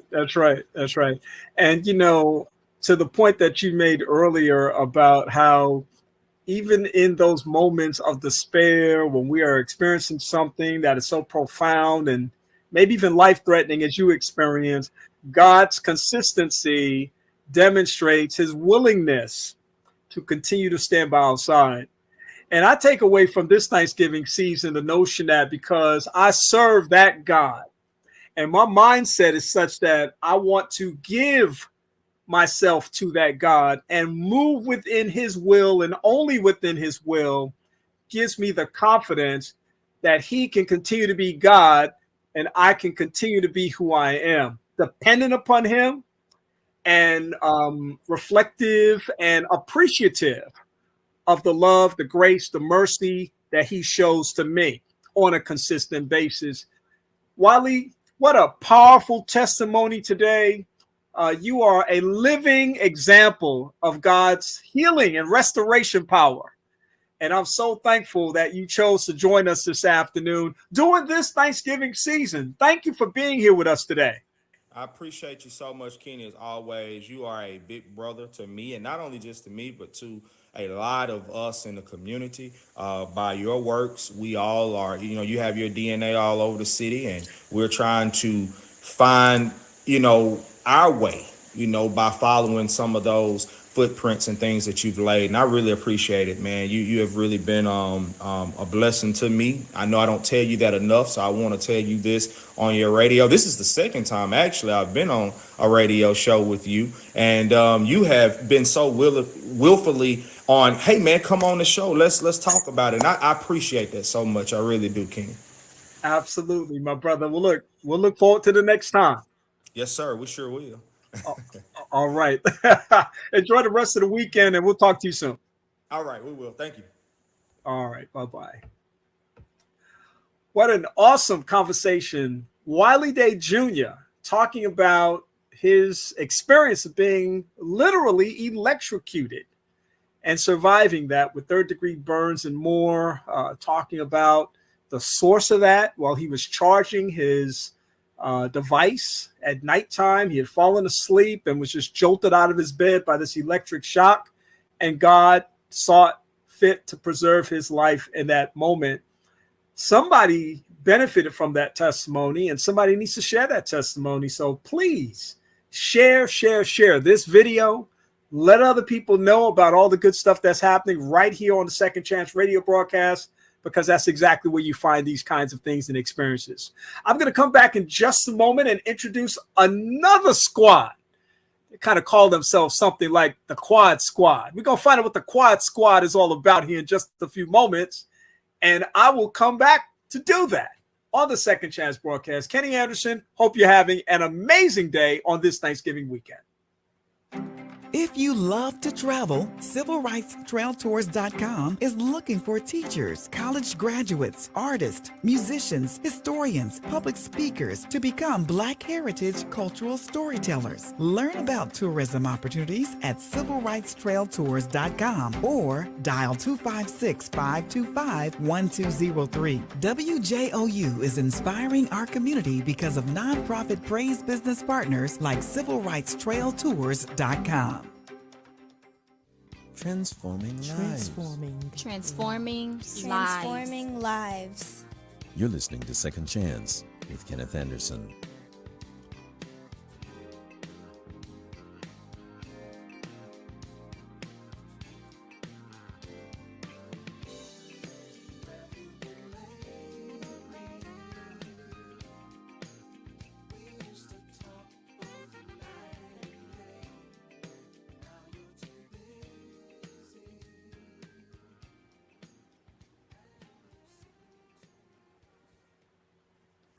Welcome back to the broadcast. I hope that you enjoyed my conversation with Wiley Day Jr., breaking it down for us this afternoon about the goodness of God. We're celebrating all things Thanksgiving on this very special Thanksgiving Day weekend broadcast of the Second Chance radio show that is celebrating its 33rd year. And at this time, I'm going to introduce another round of guests who are going to join me on the platform at this time. And I'm going to make sure that I have the opportunity to bring them all in because they are all here. Notice how I was just transitioning and doing that kind of stuff. Yo, hey, this ain't the Quad Squad. Y'all chill out over there. What's going on, crew? Doing good. Kenny. Hey, let me give y'all a fitting introduction, an appropriate introduction here. The Quad Squad is a contemporary Bible study that has been airing for just over a year that takes the current SDA Sabbath School Quarterly and lesson and presents it in a discussion centered around current world events of the day. Now, the Quad Squad is composed of 4 individuals, and let me make sure that I've got everybody in the stream right now. Oh, that's cold-blooded. That's cold-blooded, Scoop Anderson. That was cold, but blame it on Stacey, because I was seeing Stacey was there, and I was like clicking her in, but she wasn't coming in, and I'm like, "What's going on?" Yeah, Stacey's over Myers. There she is. No, it's Maya. Stacey's coming in a couple of minutes. She's running late, so I'm the biblical compliance officer for today as she gets to my house. Nothing like another infiltration by another New Yorker. How is the squad going to show up on my 33-year-old broadcast like this? How y'all going to do that to a brother? It's Dan's fault. Everything is Dan's fault. Blame it on Dan. I don't mind that. We'll blame it on Dan. Everybody needs a scapegoat, right? I'll point at him too. That's right. Yeah. Stacey's on her way. All right. Well, as soon as Stacey gets here, we'll get Matter her of fact, in here. that's her ringing my doorbell. There you go. All right, ring that doorbell, Stacey. The live radio, it's nothing like it. Exactly. It's like walking on a tightrope with no net. That's right. No parachute. That's right. Yeah. Listen, the Quad Squad is composed of 4 individuals: Dan Smith, Ivan Allston, Stacey Burey, and Shawn Smith Esquire, along with a guest that presents topics relevant to today's young adults. Quad Squad witness is to the unchurched and those who may have felt that their contemporary real-world issues and concerns have not been addressed by the church, which is why I love this group so much, because you all keep it real. And you actually met one of our guests, which was the phenomenal Stimmus. She's been a guest, and she still wanted to be a guest. After Maya Byfield. And Scoop, didn't Stacey look like she? I found a way in. I found a way out, Maya. Wait, didn't Stacey look like Maya just found her off the street in New York and just brought her in from shopping at Gimbel's or what did I do for these guys? Oh my gosh! What's up, Stash? Bringing in a homeless person, I tell you, man. Yeah. I just tell you, Stacey, you're an interrupter on my show right now, and I can't find the heart to disinvite you because I love the Quad Squad, but you got to show up on time for my show now. Yeah, hold up. In all fairness, when you're making upper 6 figures working in healthcare, I don't even know what Ivan is talking about. All I know is when you have Dan as the director, anything is possible. That means there's going to be a personal assistant that doesn't get a Christmas bonus this year. Not studying you. I prefer disruptor rather than interrupter. But anyway, nice to meet you. Okay. Hey, everybody. Putting that NBA out with these guys. Putting that NBA to work. Listen, thanks for showing up. Listen, I did not mind that little back and forth there because I've seen the Quad Squad in action, and you guys kind of get into that thing when you first start. You're kind of going back and forth. There's a lot of energy in the room. I mean, you guys are going at it, so I was trying to get some of that energy. Yes, the energy is definitely there. There is no low energy, not even with Shawn. Hey, I'm the shy one. Yeah, you're gonna have a hard time selling that to a whole lot of people, brother. Especially in your area. You're right. And listen, I think the Quad Squad concept is brilliant for so many reasons. First of all, I think anytime you get to leverage an opportunity to come together among friends and kind of have this sort of real world kind of experience, that's a great thing. But I think your focus on people who are on the boundaries, on the peripheries, who perhaps are not in the church is brilliant. And being able to somehow leverage the conversations around things that matter to people the most, not the stuff that, those of us who know the routine, we know the program by heart. We know where the call to worship is going to come. We know where the tithe and offering is going to be picked up. I mean, and if anybody deviates from that, we may have to check them as a consequence of that. Not this we, but other we's might do that. But you all have taken a different approach to this whole process of what I call gospel ministry and real world ministry. How did this idea come together? Talk about that a little bit. I can only talk about the name, and then our creator and originator, Daniel D. Smith, will tell you how it came into place. We were all members of Patmos Chapel, Seventh-day Adventist Church in Winter Park. And as a result of our friendship, we were part of the growing young leadership that was coming up that they were grooming. And we would often get together at each other's homes on Sabbath, and we would chop it up.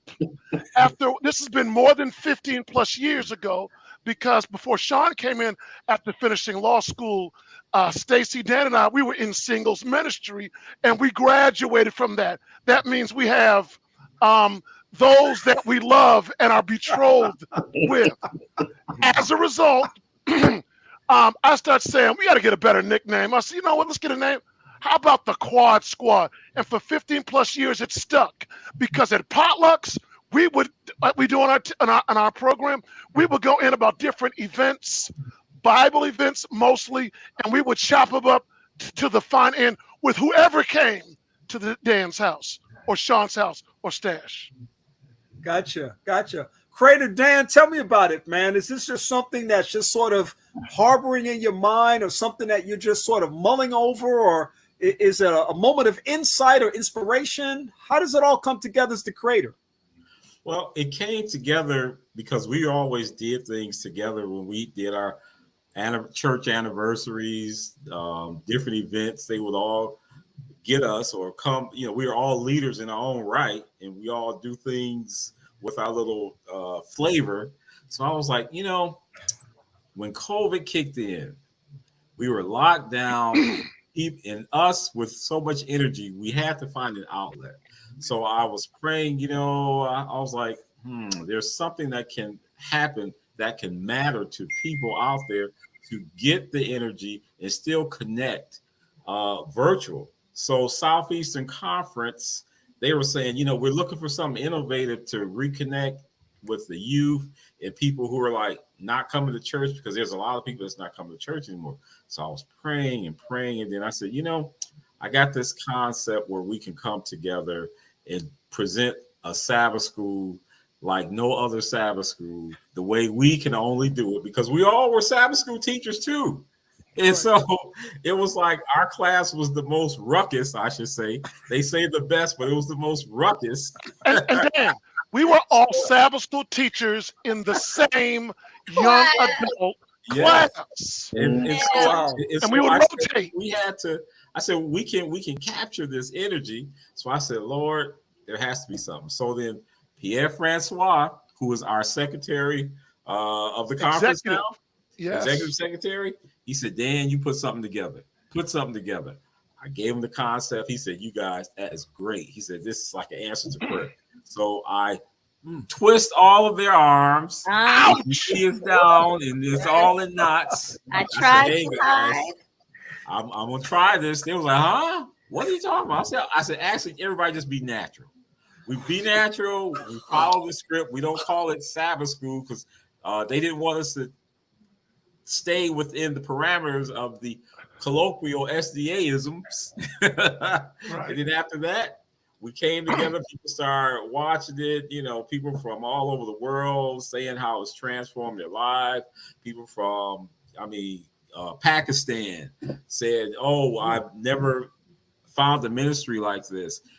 People that said that I have youth that stopped going to church, but they watched the little cartoon. It got their interest. So they sat down and they watched it. And they said it really spoke to them and answered questions that nobody else was talking about. They always, I would say, sanitize the message, but our program is unsanitized, unscripted, but we try, we try to put some guardrails around it. But I just say it's just a testimony to all of these individuals with their talents, and without them, we wouldn't be the Quad School.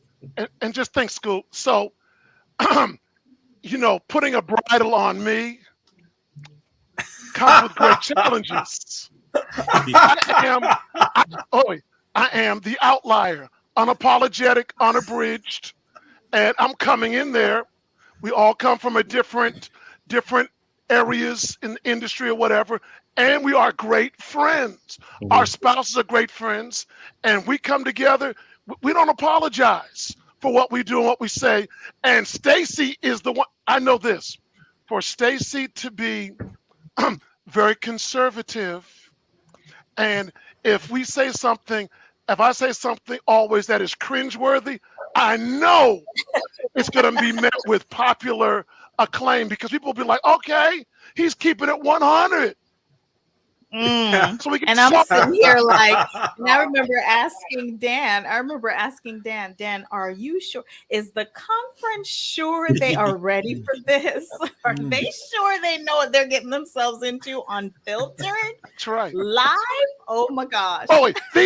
Scoop, all of these are elders in the church.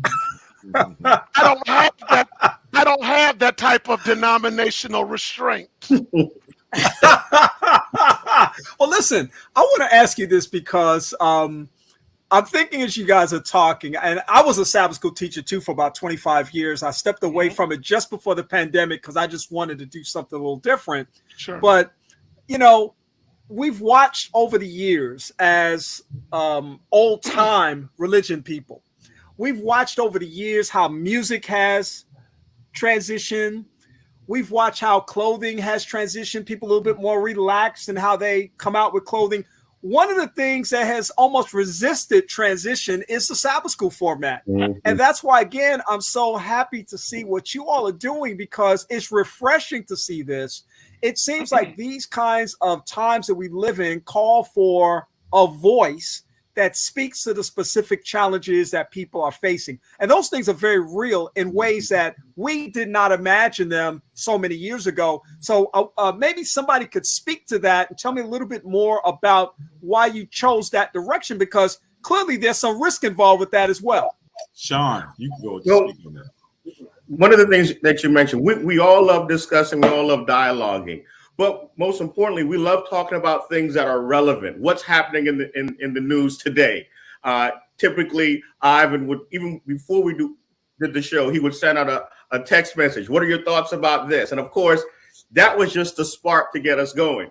Now, what we do is, and the challenging part is taking the lesson that we study for the weekend. Well, how does that relate to what's happening today? How does that relate to what's happening in the news? How does this relate to the hot topics that we're seeing talked about at the water cooler? So we take time and study both the news and our Bible to make sure we can make it relevant to those individuals. So when people are watching, they're watching, well, what is Dan's take? What is Ivan's take? And what does the Bible have to say about what I'm seeing on the Channel 6 news or the Channel 2 news? And that's one of the most exciting things about it. And that's why we love to talk about it, because it's touching each areas that are important in our lives. What's happening in the news and the Bible. And I know the show is only an hour. We've now moved it up to an hour and a half. Listen, if we had all the time in the world, we would go 2, 3, 4 hours. Mentioned, it all came out, I know it's been said before, out of our Sabbath afternoon potluck discussions, and we would stay until, the sun sets at like 6, 7, 8 o'clock at night debating these topics. And the reason why it's the Quad Squad is because we're going to be honest. It's the 4 of us that are going to be the loudest at the table. The 4 of us who are going to stand their ground. We're not going to give up. Our wives or spouses are going to be, pulling on our arms like, shh, you're too loud. Give other people a chance to speak. And Stacey's like, no, we need to hear this. You got to hear my point. I'm going to be loud. Dan's going to be loud. So I know we're called the Quad Squad, but we're just the Quad Loud Squad, if you will. That's what we are. That's right. Great point. And so, Scoop, just think about it. So I'm going to just give you a small taste. This past Sabbath, we were over there, and we opened up the discussion about, was Bathsheba raped by King David? And we just expanded it and blew up Bible text and commentary and this. And guess what? For one of the first times, Dan, Stacey, and I, who were sitting by each other, we were kind of sitting back just like eating popcorn, watching some of the other people get involved with that. That's right. And every now and then, our spouse will kind of look at each other, look at us going, what's wrong with them? And then after a while, we jump in it. This is and let me say this. We had a very, very popular international SDA recording artist would come to Dan's house. And one day he said, Ivan, why do you always have these kind of discussions? And the answer is the Bible, sola scriptura. And I said, just because the Bible is the answer, does that mean we cannot discuss our own opinions? Yes, but you allow people to go hither, there, to and fro. And I said, what we do is we challenge people, allow people to express themselves.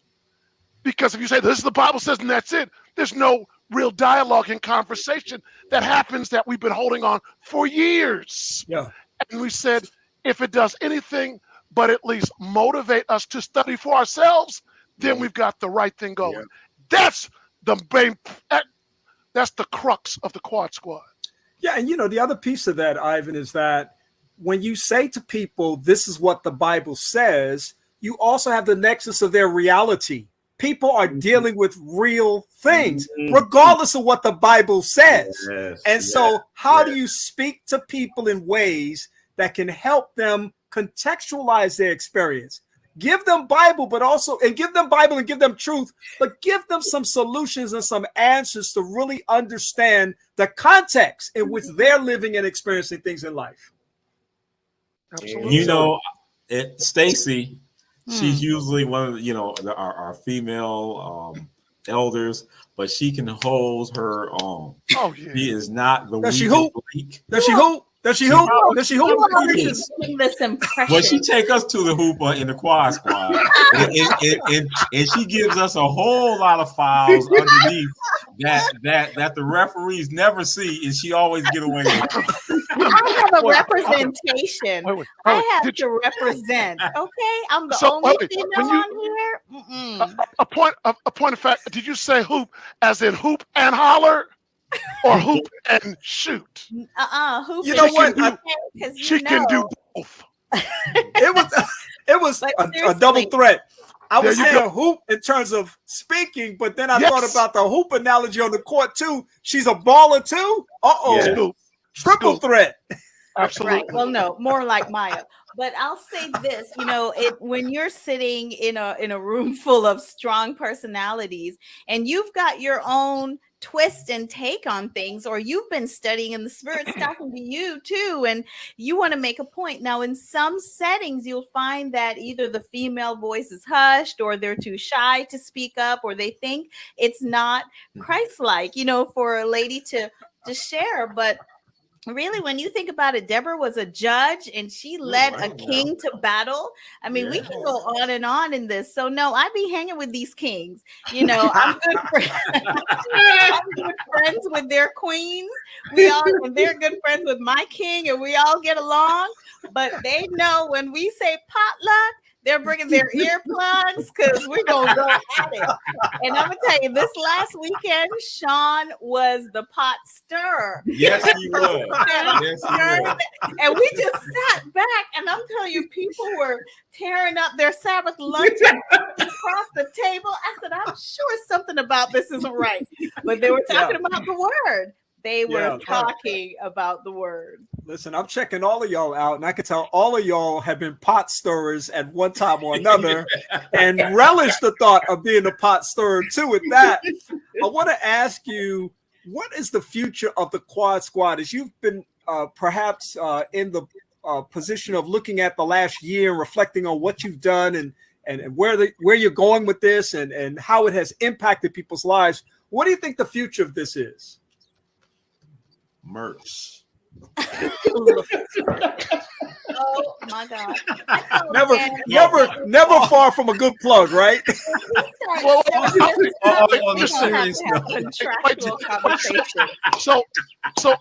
Hey, Scoop. So understand, Scoop. Stacey is in upper management at the hospital. Shawn is an attorney. I'm not without word and do a healthcare consultant as a Medicare expert.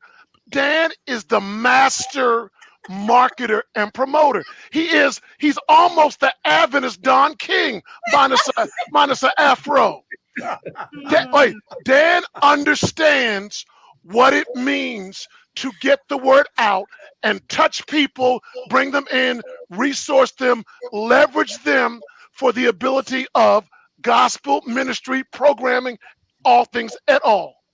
So seriously, I say merch jokingly, but you set yourself up with that question. But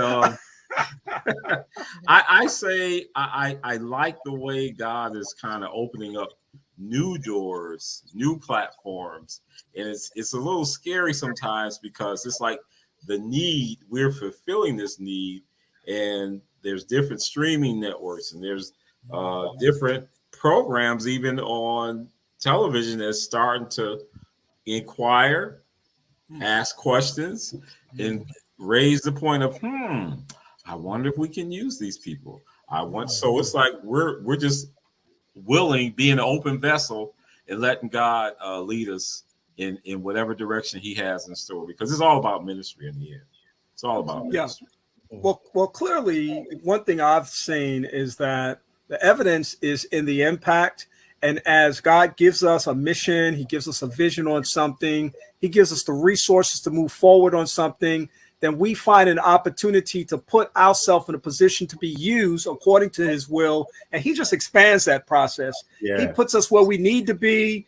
Yeah. He puts us in touch with the people that need to be confronted by the information that we have to share. He puts us in spaces and places that matter as a consequence of that. And I'm just so grateful for the Quad Squad and what you all do.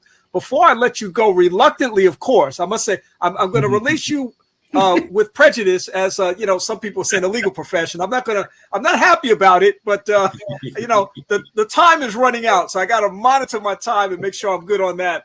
But I want people to know how they can find the Quad Squad. So tell us where they can find it. I know you've got a specific airing time, social media presence, etc. Tell us about how we can find it. You want to put that on the market term? Take it away, Stacey. Oh my goodness. So you can find us on Facebook on Sabbath mornings.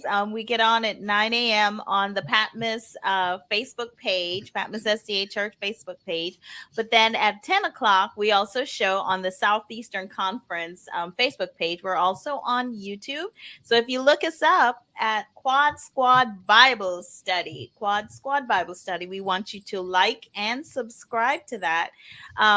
And we have a Gmail, quadsquad249@gmail.com.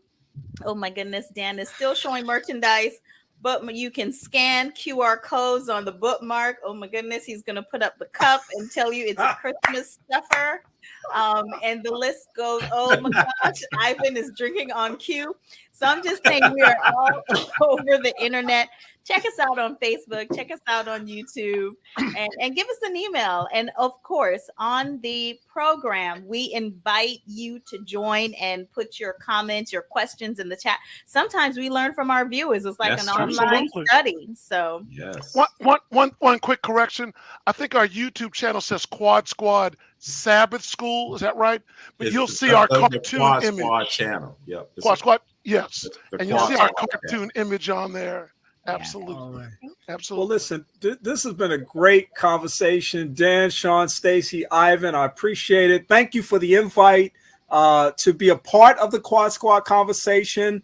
I really think that you are onto something, and I just pray that God will continue to bless you and enrich your territory as far as this ministry is concerned. So blessings all the way from Huntsville, Alabama, by way of New York City, Ivan Allston. Thank you so much for being here today. Scoop, I got one thing to say. You came down to Orlando to see a rocket launch. I missed you as I went on vacation. The launch did not happen. You left and went back to Huntsville, and I said, okay, launch it. And we've had rockets going left and right.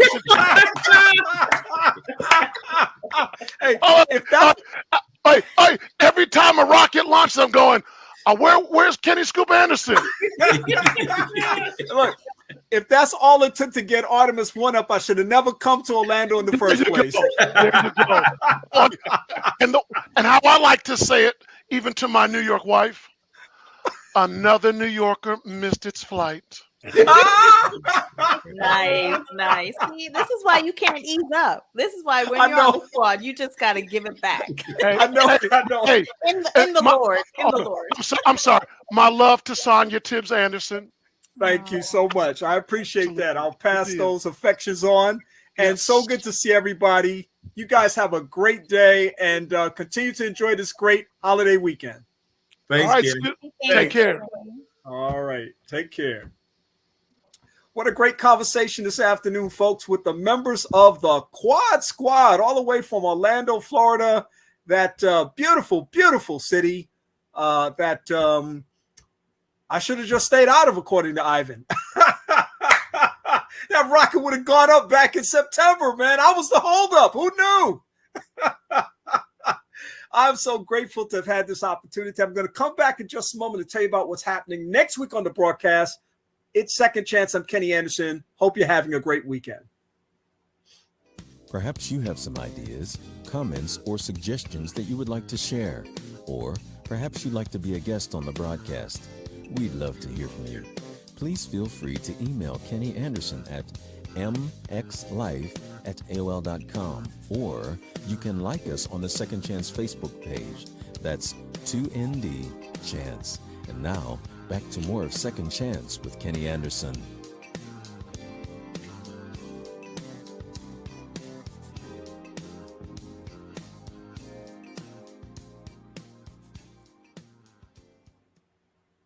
What an amazing show today. I want to thank my guest, Robert X. Golphin, actor, director, writer, producer, and so much more for a great conversation to kick things off earlier in the broadcast. Erin Bortel, the health education director for Thrive, Alabama, sharing information about the upcoming World AIDS Day that takes place on this coming Thursday. Wiley Day Jr., a testimony of survival after having been electrocuted, and the members of the Quad Squad, Dan Smith, Ivan Allston, Stacey, Burey, and Shawn Smith, Esquire, wrapping things out with a great conversation. On next Sunday, the fellows at the Social and Political Roundtable, What's Going On, will join me for a conversation. We look forward to dissecting all of the topics that we know of interest to you that you're probably talking about right now and giving you insight and perspective on those matters. In the meantime, I hope you have a great rest of the day and continue to be safe this holiday weekend. We'll see you again next week. Thank you for tuning in to Second Chance.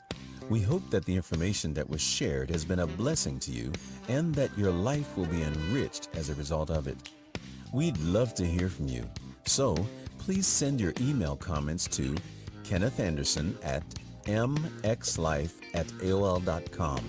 That's mxlife@aol.com. And check out our Facebook page, 2ND Chance. That's 2ND Chance. In the meantime, have a great week, and we'll talk to you again next week. Good day.